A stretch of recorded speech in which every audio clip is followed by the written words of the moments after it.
কোটার যোগ্য না হয়েও সরকারি প্রাথমিক বিদ্যালয়ে কোটার চাকুরি পেয়েছেন অনন্যা হক মেমি। আওয়ামী লীগ সরকারের আমলে রাজনৈতিক ক্ষমতার অপব্যবহার করে কোটায় চাকুরি পেয়ে দীর্ঘ ৯ বছর ধরে সরকারি রাজস্ব থেকে বেতন তুলছেন তিনি। এতে বঞ্চিত হয়েছেন প্রকৃত চাকুরি প্রার্থীরা। অনন্যা হক মেমি শরীয়তপুরের ডামুডা উপজেলার বিশাকুড়ি গ্রামের মবিদুল হকের মেয়ে। বর্তমানে তিনি ডামুডার ৯ নং বড় নওগাঁ সরকারি প্রাথমিক বিদ্যালয়ের সহকারী শিক্ষিকা হিসেবে কর্মরত রয়েছেন।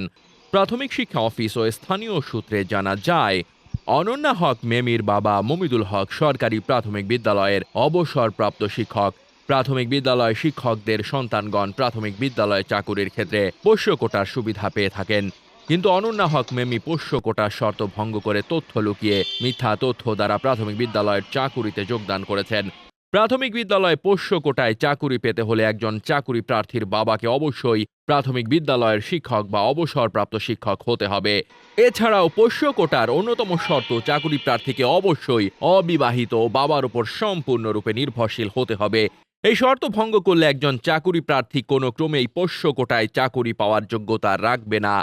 আমার স্কুলে জয়েন করে 2023 সালের জানুয়ারি 29 তারিখে। আর ওর জয়েনিং লেটারে প্রথম বিদ্যালয়ে যোগদান করে 2016 সালের জানুয়ারি 14 তারিখে।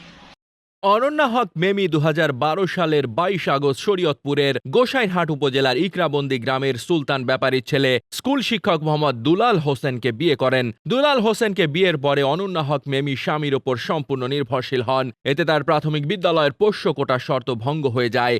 কিন্তু 2014 সালের 14 সেপ্টেম্বর প্রাথমিক শিক্ষা অধিদপ্তর কর্তৃক প্রাথমিক বিদ্যালয়ে সহকারী শিক্ষক নিয়োগ বিজ্ঞপ্তি প্রকাশিত হয়। এ বিজ্ঞপ্তির পরে অনন্যা হক মেমি তার বিয়ের তথ্য গোপন করে চাকুরিতে আবেদন করেন। নিয়োগ পরীক্ষার লিখিত ভাইবা পরীক্ষার পরে অনন্যা হক মেমি পোষ্য কোটায় চাকুরি পেয়ে যান। বিষয়টি নিয়ে তখন অনন্যা সাধারণ কোটার চাকুরি প্রার্থীদের মধ্যে ব্যাপক ক্ষোভের সৃষ্টি হলেও অনন্যা হক মেমির চাচা ডামুড্ডা পৌরসভা আওয়ামী লীগের সাংগঠনিক সম্পাদক সুজন মিজির ভয়ে কেউ মুখ খোলেননি। এভাবেই অনন্যা হক মেমির রাজনৈতিক ক্ষমতার অপব্যবহার করে বিভিন্ন গোয়েন্দা সংস্থাকে প্রভাবিত করে নিজেকে কোটার যোগ্য বলে প্রমাণ করে 2016 সালের 14 জানুয়ারি চাকুরিতে প্রথম যোগদান করেন। এরপর থেকে অনন্যা হক মেমি দীর্ঘ 9 বছর যাবৎ প্রাথমিক বিদ্যালয়ের সহকারী শিক্ষক পদে চাকুরি করে সরকারের রাজস্ব থেকে লাখ লাখ টাকা হাতিয়ে নিয়েছেন। অনন্যা হক মেমির সাথে আমার 2012 সালের 22 আগস্ট বিয়ে হয়। যখন আমাদের বিয়ে হয় তখন 2012-র দিকে যখন বিয়ে হয় তখন ও ইন্টারমিডিয়েট ফার্স্ট ইয়ারে পড়ে। যখন ইন্টারমিডিয়েট পরীক্ষা দেয় তখন আমাদের সন্তান ওর গর্ভে ছিল। ইন্টারমিডিয়েট পরীক্ষা দেওয়ার পরে আমাদের মেয়ে হুমায়রা ইসলামের জন্ম হয়।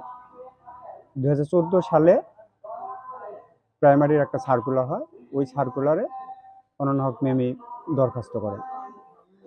তারপর সেখান থেকে ওর চাকরি হয়। চাকরি হওয়ার পরে ওর সাথে আমার একটু দূরত্বটা বাড়তে থাকে। তখনও আমি জানতে পারি না যে ও আসলে পোষ্য কোঠায় অ্যাপ্লাই করছে, কারণ পোষ্য কোঠায় অ্যাপ্লাই করতে হলে অবিবাহিত থাকা লাগে। তা যেহেতু ও বিবাহিত, আমি জানতাম না যে ও পোষ্য কোঠায় অ্যাপ্লাই করছে।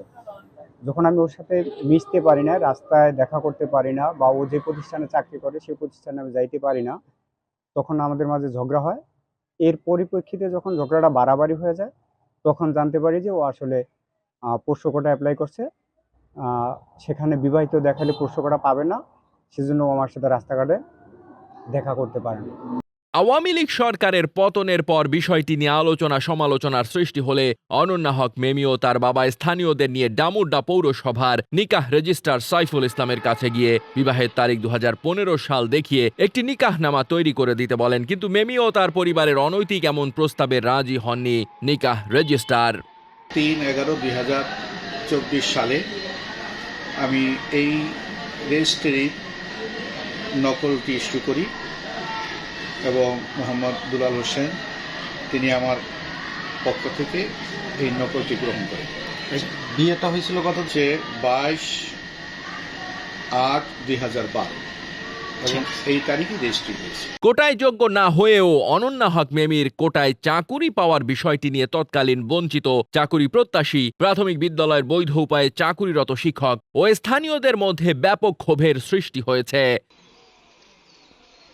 অনন্যা হক মেমির বর্তমান কর্মস্থল ৯ নং বড়নওগাঁ সরকারি প্রাথমিক বিদ্যালয়ে গিয়ে গণমাধ্যম কর্মীরা এ বিষয়ে জানতে চাইলে অনন্যা হক মেমি ফোন করে তার বাবা মমিদুল হক ও চাচা সুজন মিজিকে ডেকে আনেন।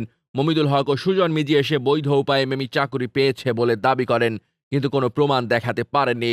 ও তো আমার পোষ্য, সেই হিসাবে আমি ওর পোষ্যটা দিয়ে দিচ্ছি। এই তো তারপরে দেখলাম যে সবাই চাকরি হয়ে গেছে।